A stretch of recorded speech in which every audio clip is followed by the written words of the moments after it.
Kung naghahanap pa rin kayo ng magandang panregalo sa mga boyfriend nyo, sa mga jowa nyo, sa mga tatay nyo, sa mga kapatid nyong lalaki, well, ito na yung masasuggest ko, ang Bustan 10 leather wallet.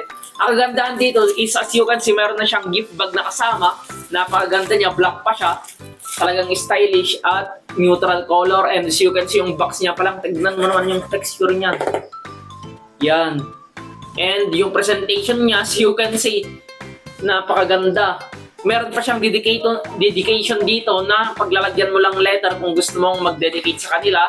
And eto pa, yung presentation niya napakaganda, and tignan mo naman yan, metal plate na yung logo niya. Unlike sa mga iba na emboss lang, ito is may tatlo na rin nalagayan ng cards. Meron pa dito, as you can see, napakaganda, dalawa pa dito, may dalawa ulit dito, merong isa dito for ID, meron dito isa, and meron rin dito lalagyan na may zipper. Kaya pag may mga barya kayo, is talaga namang hindi matatapon pag nilagay nyo dyan. Meron pang dalawa dito na lalagyan ng cash, kaya talaga namang marami ka nang malalagay dito. Now, if you are looking forward to this one, andyan yung link sa baba. Check out na Bao Pamabusan.